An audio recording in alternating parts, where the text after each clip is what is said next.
In this piezoelectric analysis tutorial, we analyze warpage deformation when a voltage is applied to a piezoelectric element whose structure consists of piezoelectric elements glued together so that the polarization direction is reversed. A new project is created first. Create a new project. Click the File tab and select New Project. Set up the analysis space as follows. Model unit millimeter.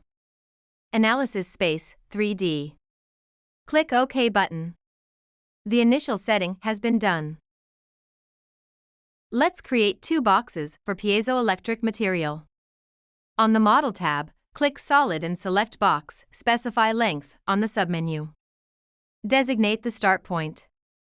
In the Parameter Input dialog box, enter start point x0, y0, z0, and click Next button. Set the width.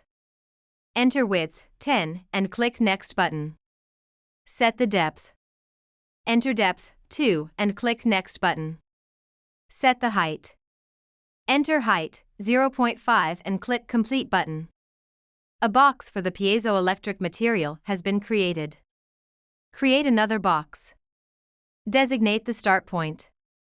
In the Parameter Input dialog box, enter start point x0, y0, z0, and click Next button.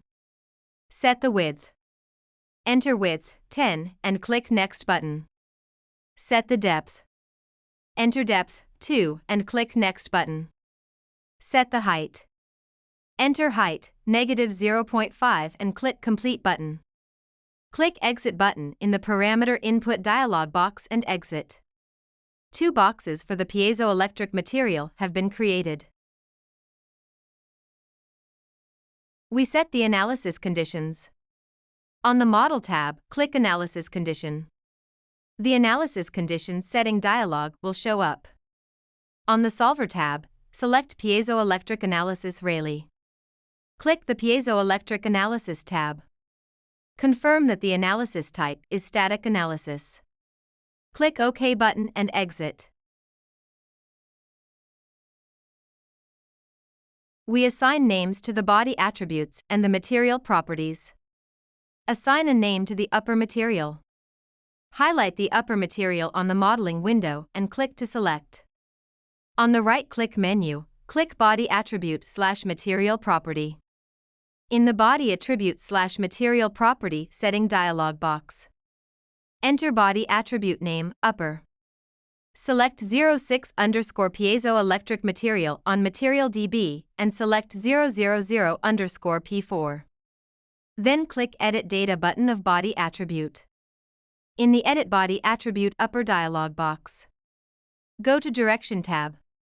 Select Vector and enter x0, y0, z1. And click OK button. Then click OK button in the Body Attribute/Material Property Setting dialog box and exit. The polarization is set in the positive Z direction. Assign a name to the lower material. Highlight the lower material on the modeling window and click to select. On the right-click menu, click Body Attribute/Material Property. In the Body Attribute/Material Property Setting dialog box, enter Body Attribute Name, Lower. For material name, select 000_P4 in pull-down. Then click Edit Data button of Body Attribute. In the Edit Body Attribute Lower dialog box, go to Direction tab. Select Vector and enter x0, y0, z-1. And click OK button. Then click OK button in the Body Attribute/Material Property Setting dialog box and exit. The polarization is set in the negative Z direction. The body attributes and the material properties have been set. Set the boundary conditions on the electrodes and the outer boundary. On the Model tab, click Select Face on the drop-down list at Switch Object. Let's set the boundary condition Fix. Highlight the end face of the lower box and click to select. Also, while pressing Ctrl key, highlight the end face of the upper box and click to select. On the right-click menu, click Boundary Condition. In the Boundary Condition dialog box, Enter boundary condition name, fix. And click Edit Data. Fix the displacement in all x/y/z directions in the Edit Boundary Condition dialog box. Go to the Mechanical tab and set boundary condition type, displacement. Select UX, UY, UZ, and confirm that UX is 0, UY 0, UZ 0 mm. And click OK button. Then click OK button to exit the boundary condition dialog box. Let's set the boundary condition, hot. Highlight the top face of the model and click to select. On the right-click menu, click Boundary Condition. In the Boundary Condition dialog box, enter boundary condition name, hot. And click Edit Data. In the Edit Boundary Condition dialog box, go to the Electric tab. Set boundary condition type, electric wall. And set electric potential, 10 volt. And click OK button. Then click OK button to exit the boundary condition dialog box. Let's set the grounding. Highlight the bottom face of the model and click to select. On the right-click menu, click Boundary Condition. In the Boundary Condition dialog box, enter boundary condition name, Earth. And click Edit Data. In the Edit Boundary Condition dialog box, go to the Electric tab. Set boundary condition type, electric wall. Set electric potential, 0 volt. And click OK button. Then click OK button to exit the boundary condition dialog box. The boundary conditions have been set. Run the mesher and the solver. Set the mesh size. On the Model tab, click Analysis Condition. The Analysis Condition Setting dialog box will show up. Click the Mesh tab. Deselect Set the General Mesh Size automatically. Enter 0.5 in General Mesh Size. Click OK button. On the Model tab, click Run Mesher/Solver. The calculation will start. The Calculation Finished dialog box will show up when the calculation finishes. Select both fields and tables and click Show button. The result table will show up.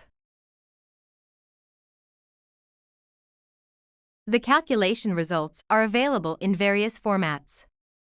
Check the calculated values. The charge for each electrode are shown in the table. We can find that the charge is about positive 350 picocoulombs on hot electrode and about negative 350 picocoulombs on earth electrode. Closing the table, the screen will change to Results window, and the meshing result will show up. Let's see the displacement vectors.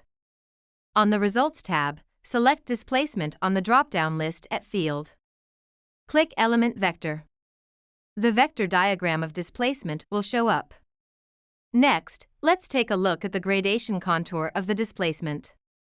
On the Results tab, click Gradient Contour. The gradation contour diagram of the displacement will be shown. Let's look at the displacement outline. On the Results tab, click Displacement Outline. The displacement diagram will show up.